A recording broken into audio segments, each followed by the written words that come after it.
अब स्टार्ट करें हम लोग प्रॉपर्टीज ऑफ डेफिनेट इंटीग्रल्स।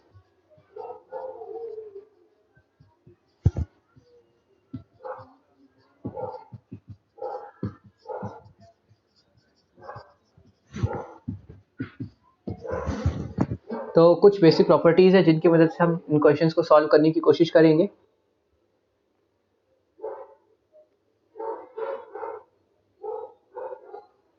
पहली प्रॉपर्टी, पेज काफी ब्लर्ड है। अच्छा, ए से लेके बी अगर एफ एक्स डी एक्स लिखा है तो इसका यही मतलब है ए से लेके B F Y D Y. ये पहली प्रॉपर्टी है, हालांकि सबसे यूजलेस प्रॉपर्टी है क्योंकि ये पता क्या बोल रहा है, integration T square T T 0 से लेके 5। इस पूरी चीज को मैं उठा के ऐसा ऐसा लिख दूं, तुम्हें लगता है आंसर में आउटपुट में अंतर आएगा?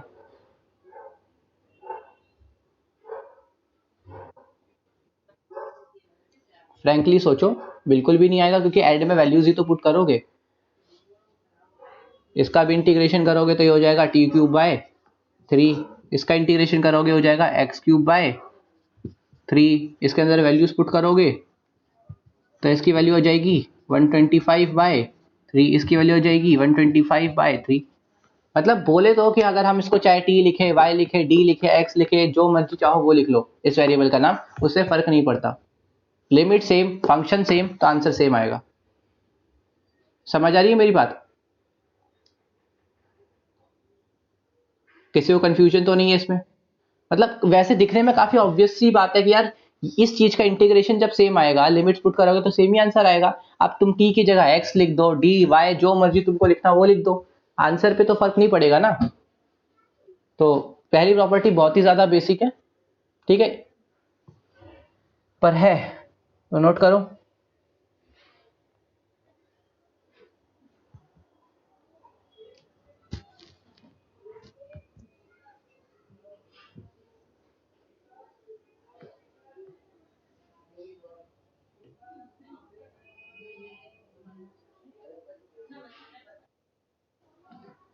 ठीक, तो अगली प्रॉपर्टी लिखते हैं हम।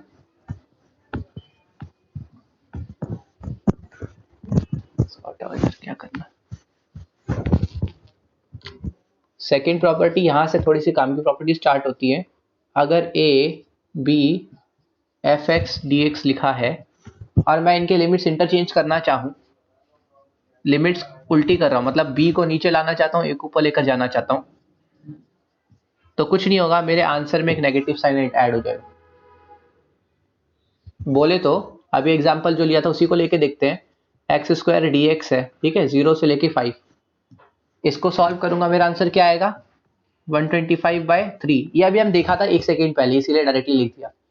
पर अगर मैं इसकी लिमिट्स उल्टी करना चाहूं तो मेरा आंसर क्या आएगा, करके देखते हैं जरा। ये हो जाएगा एक्स क्यूब बाय 3 और लिमिट्स लगेगी 5 0। तो पहले ऊपर वाली लिमिट डलेगी तो 0, बीच में माइनस, फिर नीचे वाली लिमिट डलेगी 125 बाय 3, तो इसका आंसर आ गया -125 बाय 3। पर अगर तुमको मैं इतना बता देता और उसके बाद पूछता इसकी वैल्यू क्या होगी, तो तुम इतना सॉल्व करने की जरूरत नहीं, तुम डायरेक्टली बोलते भैया लिमिट इंटरचेंज करिए ना, आंसर में नेगेटिव लगा दो। बात समझ आ रही है? सिर्फ लिमिट उल्टा करा तो आंसर नेगेटिव हो जाएगा। लॉजिकली समझ आ जाना चाहिए जल्दी से ही, फिर भी अगर किसी को कोई कंफ्यूजन है तो बता दो।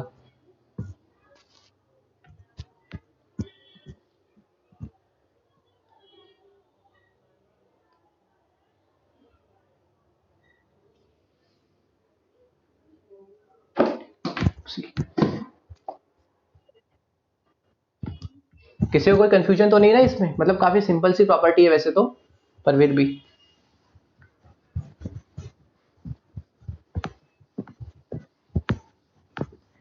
अच्छा, नेक्स्ट प्रॉपर्टी है ए से लेके B F x D x is equal to a से लेके C F x D x. इसको थोड़ा सा सही से लिखते हैं, से लेके सी से लेके बी प्लस बी से लेके C F x D X where A B C. ये प्रॉपर्टी क्या बोलता है, मान लो मैं इंटीग्रेशन करने को बोलता हूँ 2 से लेके 5 तक एक्स स्क्वायर का, ठीक है। तो तुम इसको ब्रेक कर सकते हो इस इंटीग्रेशन को, तुम बोलते हो एक काम करते हैं भैया 2 से लेके 3 तक एक्स स्क्वायर का इंटीग्रेशन कर लेते हैं, प्लस फिर 3 से लेके 5 तक एक्स स्क्वायर का इंटीग्रेशन कर लेते हैं, और इन दोनों में आंसर हमेशा सेम आए। समझ आ रहा है मैं क्या बोलना चाह रहा हूँ। 2 से लेके 5 तक था, तुमने इसको पहले 2 से 3 कर लिया, फिर 3 से 5 कर लिया, आंसर में कोई दिक्कत नहीं आएगी, तुम्हारे आंसर सेम ही आने वाला है। ओके, तो यही बात मैंने ऊपर लिखी थी, ए से लेके सी जा रहा है, तो मैंने उसको पहले ए से बी कर लिया और बी से सी कर लिया, और इसका पैटर्न ये है कि भैया ए सबसे पहले और एंड में सी बीच में भी आना चाहिए। ऐसा नहीं कर सकता मैं इसको 2 से लेके 5 एक्स स्क्वायर डी एक्स है, मैं इसको ब्रेक करके ऐसे लिख लेता हूँ 2 से लेके 7 का लेता हूँ एक्स स्क्वायर डी एक्स, फिर मैं कह देता हूँ भैया 7 से लेके 5 चले जाओ। इसमें तुम्हारा आंसर गलत भी हो सकता है। समझ रहे हो, मतलब 2 से 5 जाने का कौन सा रास्ता है, 2 से लेके 3 जाओ 3 से 5 जाओ चलेगा, पर तुम 2 से लेके 7 जा रहे हो फिर 7 से वापस 5 आ रहे हो, ठीक है। आंसर इसमें भी एक्चुअली गलत नहीं होता, but still rules are rules. कुछ केसेस में गलत होता भी है, तो ठीक है, ये गलत है ये करेक्ट है। तो अगर हमें जरूरत पड़े तो हम ऐसे फंक्शन को ब्रेक कर सकते हैं। नोट कर लो इसको, किसी को कोई कंफ्यूजन, कोई स्टेप क्लियर नहीं हो रहा कि क्या बोलना चाह रहा था ये प्रॉपर्टी।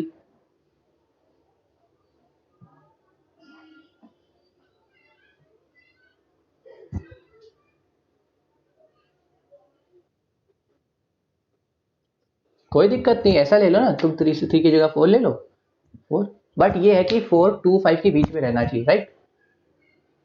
ऐसा है, ब्रेक कर लो कोई दिक्कत नहीं।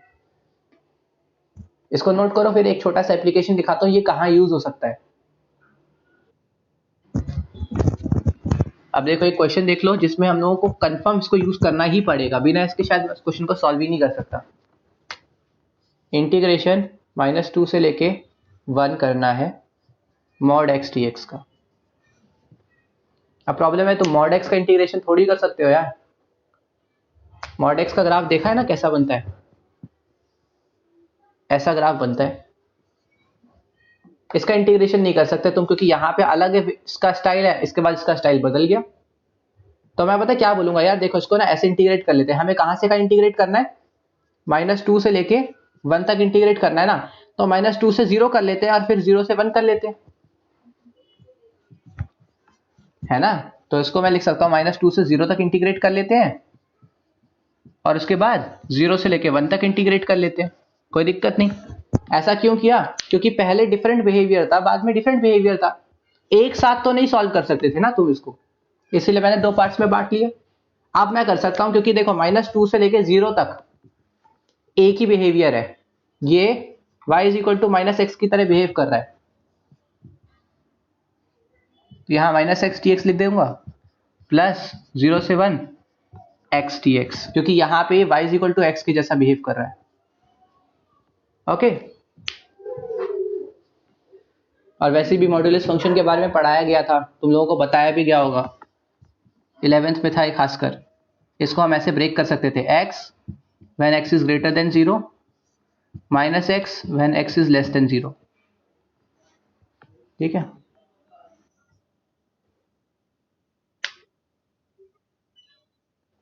मैंने सिर्फ इस चीज की इक्वेशन लिखी, हर बार यहाँ उस ग्राफ की इक्वेशन होती है ना, फंडा याद करो, यहाँ पे ग्राफ की इक्वेशन होती थी हमेशा, जो सबसे पहला फंडा मैंने बताया था इंटीग्रेशन का। तो यहाँ पे ग्राफ की equation y equal to -x है, तो मैंने -x पुट कर दिया, यहाँ पे इक्वेशन चेंज हो गई, और यही रीजन था मुझे इसको ब्रेक भी करना पड़ा, क्योंकि इक्वेशन बदल रही थी यार। मैं पूरा कैसे करता, यहाँ तक अलग बिहेवियर, यहाँ से अलग बिहेवियर, है ना।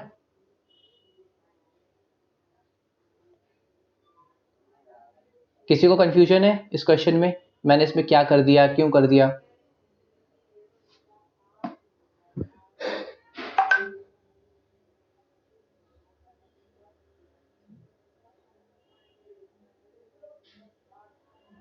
जो चीज़ मैंने अभी तुम्हें करके दिखाई नॉन ज्योमेट्रिकली भी ग्राफ वगैरह में बना के दिखाई हुई है, मन करे तो देख लेना, अगर समझ ना आया तो देख लेना।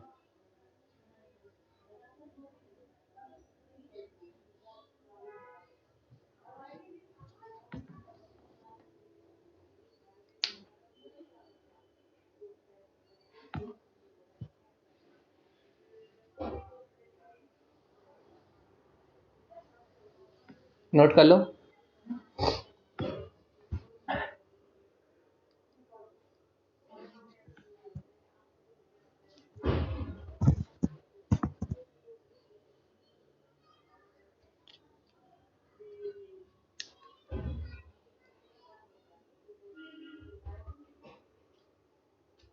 तुम लोगों में से कितनों को सर्दी जुकाम हो गया है?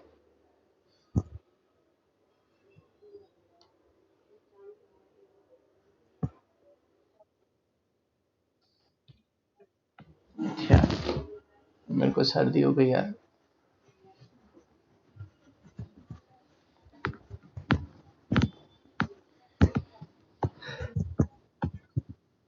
हाँ बताया उसने।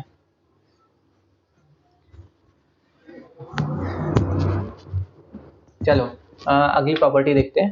प्रॉपर्टी 4, ए से लेके B F x D X का इंटीग्रेशन हम ऐसा भी लिख सकते हैं, ए से लेके B F of A plus B minus X D X. ये काफ़ी इंपॉर्टेंट प्रॉपर्टीज में से एक है। ये बोलना क्या चाह रहा है समझो ज़रा, एग्जाम्पल देखो एक बार। अगर मैं बोलता हूँ 3 से लेके 4 की X square into sine X by under root 3 minus X square multiply log of sine X cube D X, इसकी वैल्यू तुमसे पूछ लूँ, कोई बंदा बोलता है इसकी वैल्यू भैया आती है 21, सॉल्व करके कैसे मर्जी, ठीक है मैं रैंडमली लिखता हूँ। अब वो बंदा तुमसे पूछ ले, अब बताओ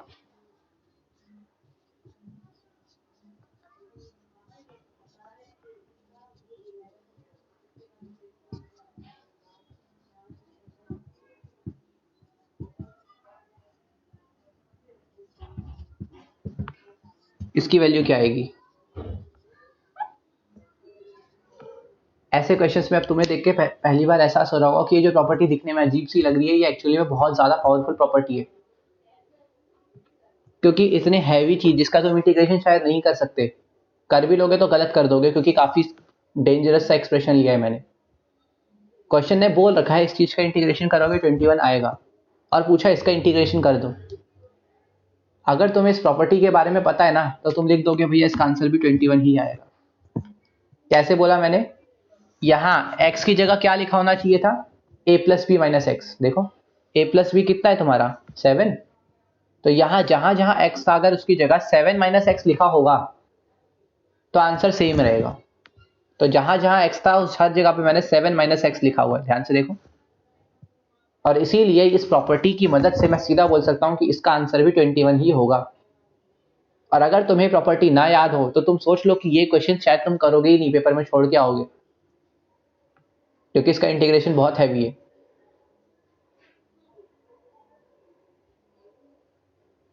किसी को कंफ्यूजन है, कुछ समझ नहीं आ रहा तो मुझे बोलो।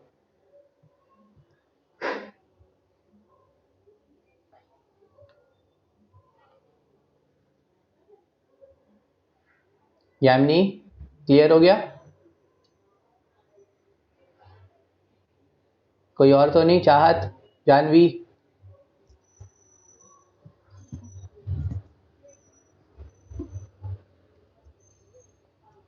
डाउट हो तो पूछ लो, क्योंकि ये वाला थोड़ा सा डिफरेंट प्रॉपर्टी है और इम्पोर्टेंट भी है। तो दिख गया होगा क्यों इंपॉर्टेंट है, क्योंकि काफी कॉम्प्लिकेटेड सिचुएशंस ठीक करवा देती है।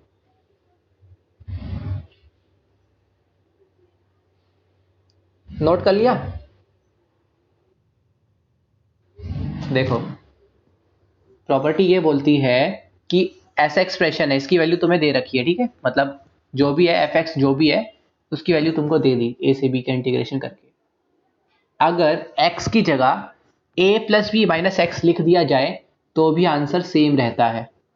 ठीक है, इस केस में देखो, इस केस का आंसर कब सेम रहेगा, जब हर x की जगह मैं लिख दूंगा 3 + 4 - x, बोले तो 7 - x लिख दूं अगर मैं x की जगह, तो आंसर सेम रहेगा।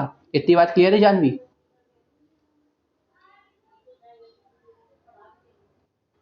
और मैंने क्वेश्चन जो इसका पूछा था तुमसे वो ये था, हर x की जगह मैंने 7 - x रखा हुआ है, देख लो, जहां जहां x था हर जगह 7 - x रख दिया। इसीलिए मैंने कहा कि x की जगह 7 - x आया, इस प्रॉपर्टी की मदद से इसका आंसर भी इसी के बराबर आने चाहिए। सिंस क्वेश्चन ने ऑलरेडी बोला इसका आंसर 21 आएगा, तो इसका आंसर भी 21 ही होगा। ठीक है, बात समझ आई? बोलो।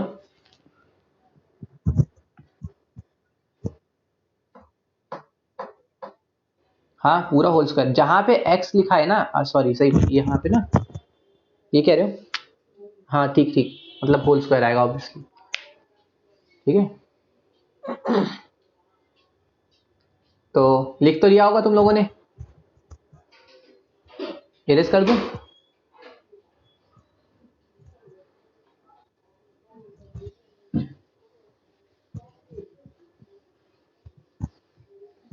तो नेक्स्ट है अपना इंटीग्रेशन ऑफ 0 से लेके a f(x) dx, और इसका आंसर यही रहेगा, इस तरीके से देख लो।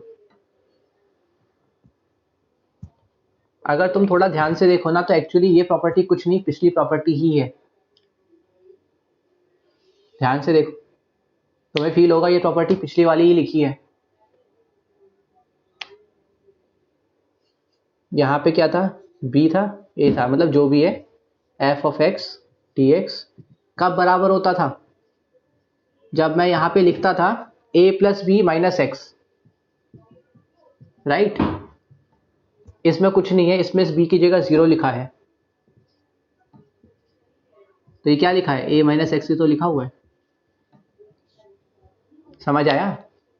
ये प्रॉपर्टी कुछ और नहीं, जो अभी प्रॉपर्टी देखा था वही है, सेम टू सेम, बस फर्क ये कि इन्होंने दूसरा नाम दे दिया, बिकॉज 0 से लेके a तक ऐसी कंडीशंस भी हमें बहुत कॉमन देखने को मिलती हैं, तो डायरेक्टली लगाने के लिए। इसमें तो कंफ्यूजन किसी को आ नहीं रही होगी ना, इस वाले में प्रॉपर्टी कौन सी है, 5th?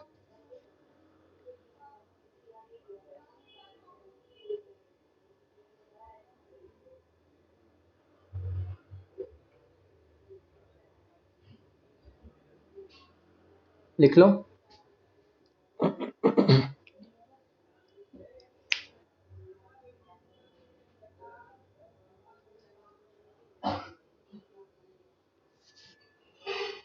देखो, किसी को कंफ्यूजन हो तो बोल देना यार, ठीक है, किसी भी स्टेप पे कंफ्यूजन हो तो बोलते रहना, ऐसा नहीं चुप बैठे रहना।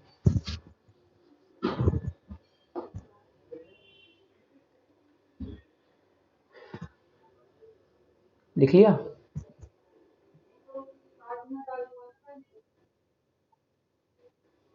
किसको? अरे fx थोड़ी है मेरे पास, इसको कैसे इंटीग्रेट करूंगा?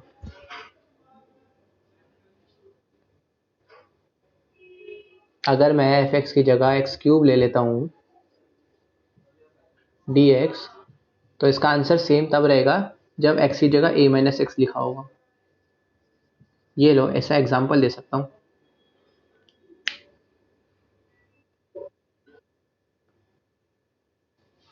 हम्म अरे ये तो fx लिखा है। अरे fx का, इसका fx का इंटीग्रेट करके क्या आएगा मेरे को थोड़ी पता है।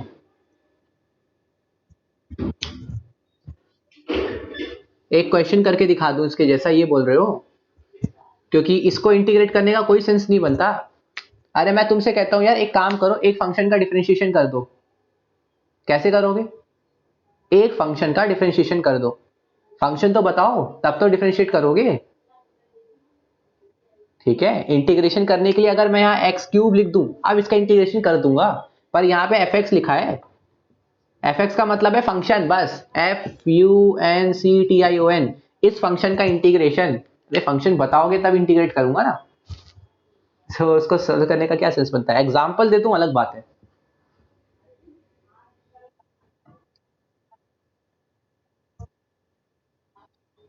एक बात बताओ, फंक्शन मैं बोलता हूं कि एक फंक्शन में ना x की जगह 3 माइनस एक्स डाल दो, अब डिफरेंशिएट करो, कर सकते हो?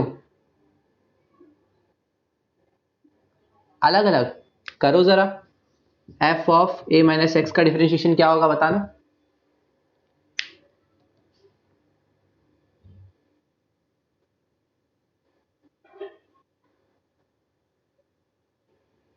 ऐसा कुछ नहीं होता है, ठीक है। a माइनस एक्स का मतलब है जहां x था उसकी जगह a माइनस एक्स है। अगर तुमने कहा इसको ऐसे लिख सकते हैं, तो इसका मतलब तो ये हुआ sine of a minus X को भी मैं ऐसे लिख देता। ऐसा होता है क्या?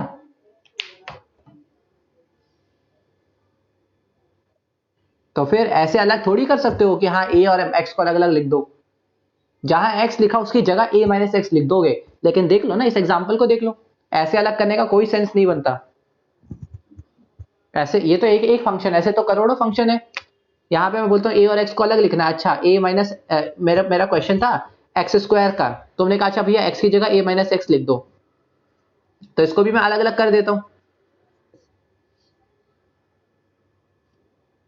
फिर गलत, ये तो गलत फहमी दिमाग से निकाल लो। f of a minus x मतलब दोनों को अलग अलग लिख दोगे ना बाबा ना,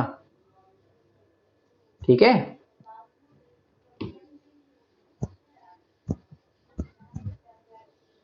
तो अब चलते हैं जरा नेक्स्ट प्रॉपर्टी की तरफ। इस प्रॉपर्टी का एग्जांपल मेरे को कोई दिमाग में अभी है नहीं, जब क्वेश्चंस करेंगे तब बताऊंगा, कोई आएगा तो। 0 से 2a F X T X is equal to 0 से लेके a F X T X plus 0 से लेके a F of 2a minus X D X. अभी इसको जस्ट लिख लो क्योंकि मेरे को इसका कोई एग्जांपल इस टाइम दिमाग में नहीं आ रहा जिसमें इसको अप्लाई करके दिखा दूं मैं तुम्हें डायरेक्टली। ब्लर हो गया? हम्म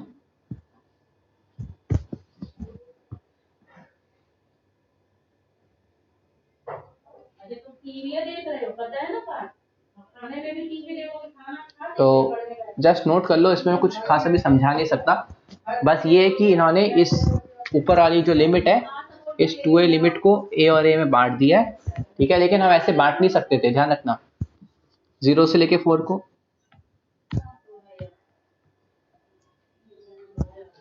0 से लेके 4 को मैं बाय डिफॉल्ट ऐसे नहीं बांट सकता था।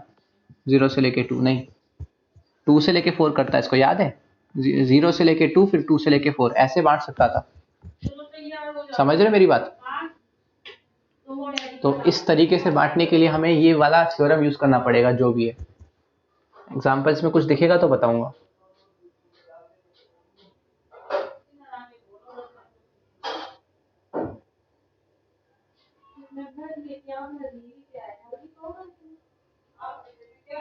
कर लिया नोट?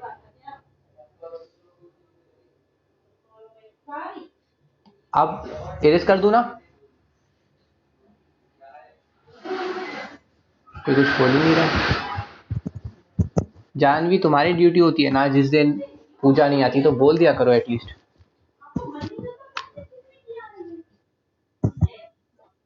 पूजा है? हाँ तो पूजा तुम बोलो, अपनी ड्यूटी भूल गए।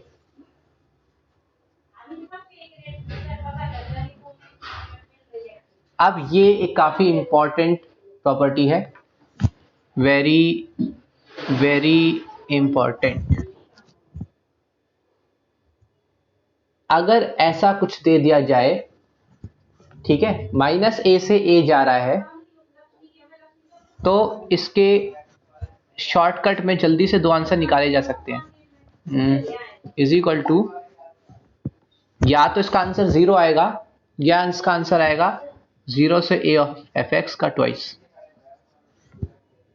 ठीक है, ध्यान से सुनना, माइनस ए से ए अगर ये है तो इसके दो आंसर आ सकते हैं। पहला वाला आंसर कब आता है? 0, जब ऑड फंक्शन होता है। और इसका आंसर कब आता है? जब इवन फंक्शन होता है।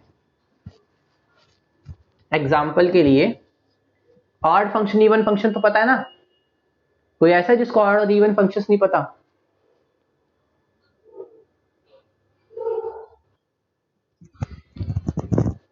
देखो, अगर कोई फंक्शन y एक्सिस के अबाउट सिमेट्री बनाता है तो वो इवन फंक्शन कहलाता है, ठीक है। और अगर कोई फंक्शन ऑरिजिन के अबाउट सिमेट्री बनाता है, ऐसा कोई फंक्शन ऑरिजिन के अबाउट सिमेट्री बना रहा है, ठीक है, तो ये ऑड फंक्शन कहलाता है। तो देख लो इस टाइप के फंक्शंस, ठीक है। ये तो चलो ठीक है, ऐसा तो मैंने ग्राफिकली बोल दिया, इसको डायरेक्टली ऐसा देख लो, ज्यादा बेटर है। ये अप्रॉक्स तुमने फिर भी सुनी होगी। f के अंदर अगर मैं माइनस एक्स डालता हूँ और फिर से fx आंसर में आ जाए तो ये इवन फंक्शन होता है। अगर f के अंदर माइनस एक्स डालता हूँ और आंसर में माइनस fx आ जाए तो ये ऑड फंक्शन होता है। इसको नोट कर लो, ये ज्यादा क्लियर होगा, ठीक है। तो तुम किसी भी फंक्शन को चेक कर सकते हो इवन है या ऑड है, सिंपली x की जगह माइनस एक्स डाल दो। एग्जाम्पल के लिए देख लो, साइन एक्स कैसा फंक्शन है?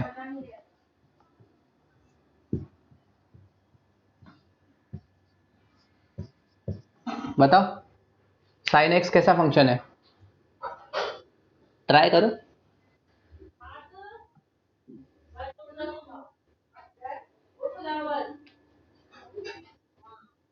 ऑड फंक्शन, क्योंकि जब तुम साइन के अंदर माइनस एक्स डालते हो तो माइनस बाहर आ जाता है साइन की प्रॉपर्टी के हिसाब से, ठीक है। तो साइन के अंदर तुमने माइनस एक्स डाला, आंसर में बाहर आ गया, इसका मतलब ये ऑड फंक्शन है। कॉस एक्स कैसा फंक्शन है? इवन फंक्शन दिख रहा होगा, क्योंकि कॉस के अंदर अगर माइनस भी डालते हो तो भी उससे कोई फर्क नहीं पड़ता। टेन एक्स कैसा है? Odd. X x square even, ठीक है। तो एक आइडिया लग गया तुम लोगों को कौन से ऑड होते हैं कौन से इवन होता है। अच्छा, ये वाला बताना, ई की पावर एक्स,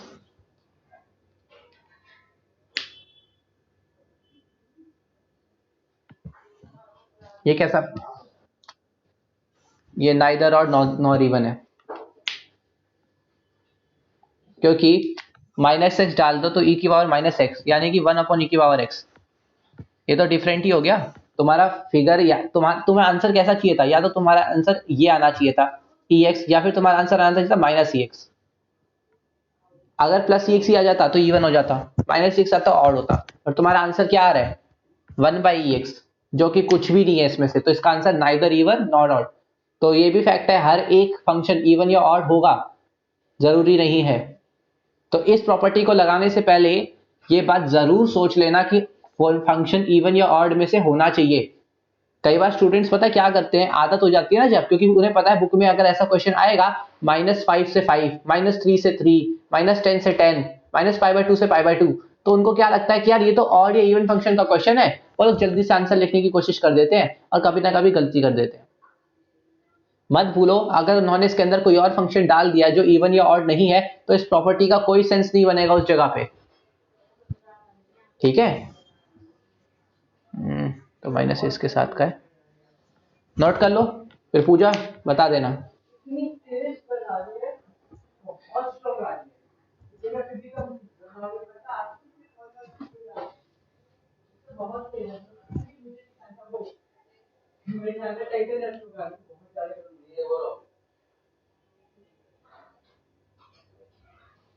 लिख लो फिर बता देना।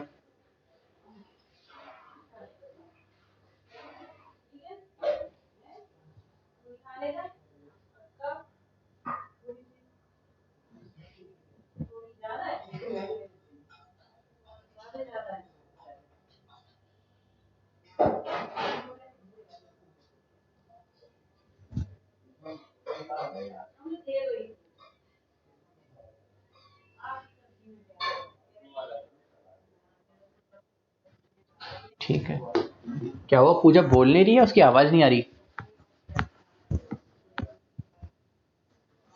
अच्छा,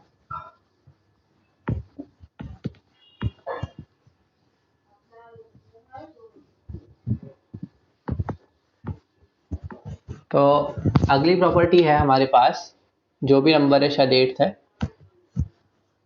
0 से लेके टी ए तक कोई फंक्शन जा रहा है, तो इसका आंसर हम ऐसा लिख सकते हैं, टी बाहर 0 से लेके A F x D x if F x is periodic function, ठीक है, if F x is periodic function with period T. Example के लिए देखो, तुम ये बात खुद सोचना ध्यान से, ठीक है, नहीं एक फंक्शन बना रहा हूं मैं, ठीक है, वो पीरियोडिक फंक्शन बनाऊंगा।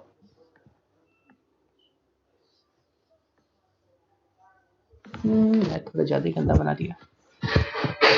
ये लो, एक ऐसा फंक्शन बना दिया, एक ये, फिर फिर फिर और ये चीज जो है, ये ऐसा पैटर्न बंद नहीं हो रहा, 0 से लेके 1, 1 से 2, 2 से 3, 3 से 4 और चलता जा रहा है। ये जो फंक्शन है, मान लेते हैं अब इसके एक साइकिल का इंटीग्रेशन की वैल्यू आती है 2। तुमसे पूछा जाए 0 से लेके 100 तक इसको इंटीग्रेट किया जा रहा है, जो भी फंक्शन है, इसको ऐसे लिख लेता हूं dx, कितना आंसर आएगा? कौन बता सकता है इसका आंसर कितना आएगा? कॉमन सेंस से बता दो, ग्राफ को देख के कॉमन सेंस से बता दो।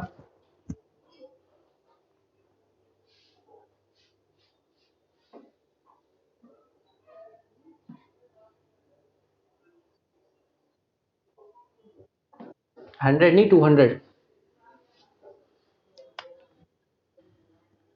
देखो 0 से 1 तक इसने 2 किया, तो यार देख के पता चल रहा है ये जो एरिया है, ध्यान रखना इंटीग्रेशन किस लिए यूज होता है? एरिया फाइंड करने के लिए यूज होता है। तो इसका एरिया अगर 2 है तो इसका एरिया भी तो 2 होगा, क्योंकि फंक्शन पीरियोडिक है, मतलब जो इधर आ रहा है एग्जैक्टली सेम इधर आएगा। इसका भी 2 होगा, इसका भी 2 होगा, इसका भी 2 होगा, इसका भी 2 होगा। तो यार पूरे का निकालने से बेटर है एक का निकाल लो, उसको उतने टाइम मल्टीप्लाई कर दो। तो अगर बोल दूं मैं क्या 0 से लेके 1 तक का हमने निकाल लिया, ठीक है, इसको कितने से मल्टीप्लाई कर दूं? उसने 100 तक जाने को बोला था, तो यार ये वाली जो साइकिल है ना, ये 100 टाइम चल जाएगी। बात समझ आ रही है? और हमें क्वेश्चन ने बोला है कि इसकी एक साइकिल पे ना इसका एरिया 2 आता है, तो हम इसका आंसर लिख देंगे 100 और एक साइकिल का एरिया 2, तो आंसर 200। ये बताओ किसी को कंफ्यूजन है, कुछ समझ नहीं आया तो बोलो।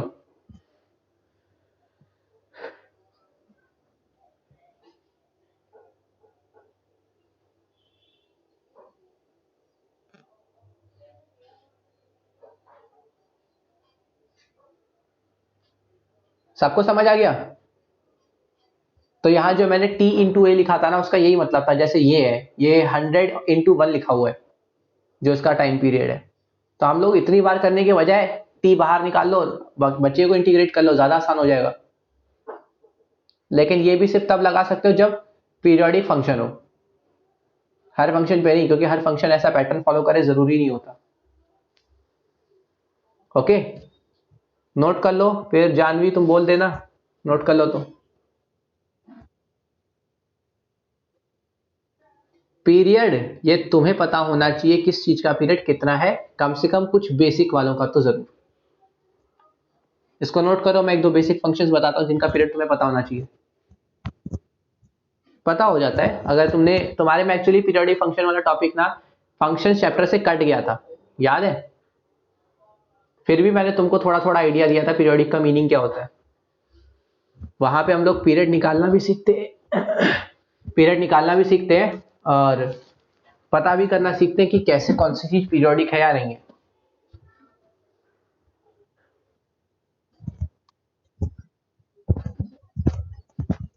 बोल तो रहा हूं, गांजा गांजा ये होता है वहां पे, पता नहीं क्या सोच के हटाते हैं। तो अगर तुम्हारे पास साइन एक्स है, तो साइन एक्स का टाइम पीरियड होता है 2 पाई। खुद नोटिस कर सकते हो, साइन एक्स का ग्राफ ऐसा चलता है, 0 से लेके पाई फिर लेके 2 पाई और इसके बाद सेम ग्राफ रिपीट होता है, राइट। तो इसका पीरियड हो गया 0 से लेके 2 पाई यानी कि 2 पाई। कॉस एक्स, कॉस एक्स का भी ग्राफ सेम होता है, ऐसा लगता है इसको थोड़ा सा खिसका दो, 1 2 ऐसे चल रहा है। तो यार ये वाला डिस्टेंस तो अभी भी 2 पाई है ना।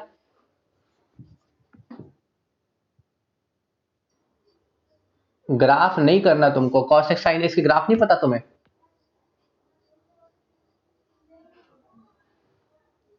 साइन एक्स कॉस एक्स के ग्राफ तो पता होंगे, क्लास 11th में क्या, इनफैक्ट 10th में भी थोड़ा थोड़ा स्टार्ट कर देते हैं ग्राफ बताना। 11th में तो आ ही जाता है, ग्राफ्स का चैप्टर ही आ जाता है। तो बस पता होना चाहिए कि 0 से लेकर 2 पाई तक ये चीज चलती है, रिपीट हो रही है और क्या। 10x का अगर तुम्हें ग्राफ नहीं भी याद तो याद रख लो, टाइम पीरियड पाई होता है, ठीक है। और अगर साइन एक्स का रिपीटिशन 2 पाई है तो कॉसिक एक्स का भी 2 पाई होगा।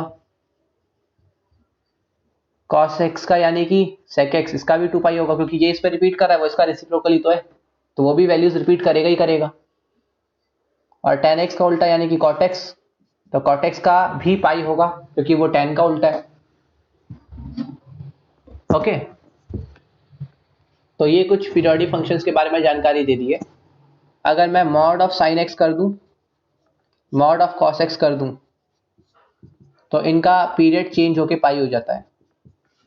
कुछ पीरियड्स बता रहा हूं मैं, जस्ट याद हो जाए तो अच्छा है, समझ पा रहे हो तो अच्छा है, नहीं तो इंटरनेट पे देख लेना इनके ग्राफ्स। अभी मैं सबके बनवा नहीं रहा, ठीक है। साइन एक्स का ग्राफ ऐसा बनता है, यहीं से ऐसे गोल घूमने लग जाता है, ये मॉड साइन एक्स का ग्राफ। कॉस एक्स के ग्राफ में भी यही चीज हो जाएगी। तो कुछ बेसिकली बता दिए जो जल्दी जल्दी तुम्हारे काम में बहुत ज्यादा यूज होने वाले हैं। Sine x, cos x, ten x, इनके ग्राफ्स में ये पैटर्न है।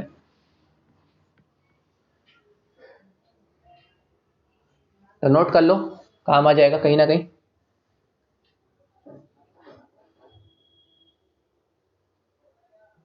आई थिंक अब प्रॉपर्टीज तो सब कवर हो गई है तुम्हारी।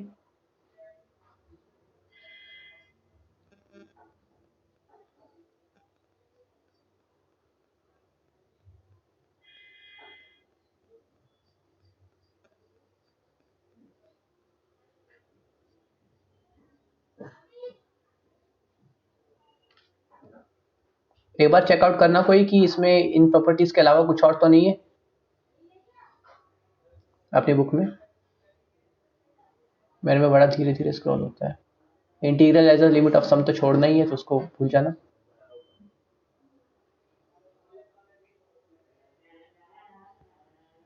अब इंटीग्रल ऐसा एज अ लिमिट ऑफ सम छोड़वा दिया, अब ये ठीक है, वो यूजफुल चीज नहीं थी, वो थियोरेटिकल थी।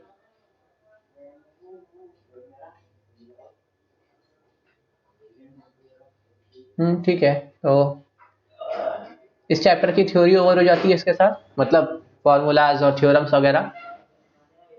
तुम और भी बेसिक यूजफुल पीरियोडिक फंक्शंस के बारे में जानकारी इंटरनेट से निकाल सकते हो, ओके, जो तुम्हारे में आ सकते हैं। लेकिन सब पीरियोडिक नहीं होते, जैसे ये पीरियोडिक नहीं है, एक्स स्क्वायर पीरियोडिक नहीं है, एक्स पीरियोडिक नहीं है, लॉग एक्स पीरियोडिक नहीं है, एक्स क्यूब पीरियोडिक नहीं है, मॉड एक्स पीरियोडिक नहीं है, और ग्रेटेस्ट इंटीजर फंक्शन पीरियोडिक नहीं है, स्मॉलेस्ट इंटीजर फंक्शन पीरियोडिक नहीं है, सिग्नम फंक्शन पीरियोडिक नहीं है। तो हर फंक्शन पीरियोडिक नहीं होता। कुछ फंक्शंस जो तुम्हारे में डायरेक्टली पीरियोडिक है वो ये रहे, और ये कुछ कॉमन फंक्शन जो पीरियोडिक नहीं है, तो गलती से भी इन पे यूज मत कर देना इस थ्योरम को। ग्राफ भी देख के समझ आ जाएगा, इनमें से किसी का ग्राफ बार बार रिपीट नहीं होता। तो नोट कर लो फिलहाल के लिए, तो फिर आज की क्लास में यही छोड़ दूंगा, क्योंकि अब क्वेश्चन से स्टार्ट करने का कोई सेंस नहीं बनेगा। अच्छा, और एक और बात, तुम में से कितने लोग इंडेफिनिट अब खत्म कर चुके हैं, डेफिनेट स्टार्ट कर रहे हैं?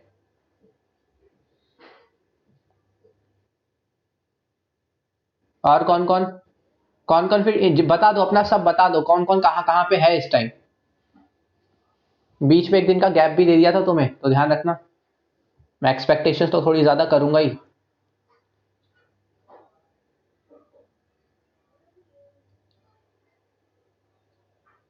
खुशी साहू कहाँ पे हो तुम इस बार अभी?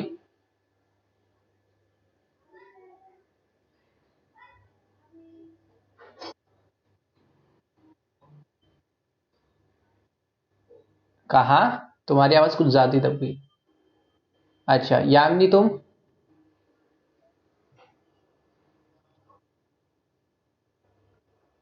अरे एक मिनट में सुन नहीं पाया, यामिनी का क्या बोल रहे थे? 14 बी। ओके। चलो और कितनी एक्सरसाइज है 14 चैप्टर में? खींचो स्पीड, स्लो हो, खींचो। 2 दिन का गैप भी था बीच में। और अमीशा ने बता दिया। चाहत तुम्हारा?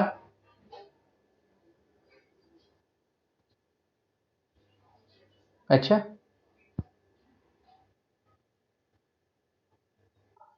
और कौन बचा? जानवी? पूजा का बोल अपना टाइप कर दे, और कोई और बता देना मेरे को पूजा का क्या है। जानवी तुम कहाँ हो?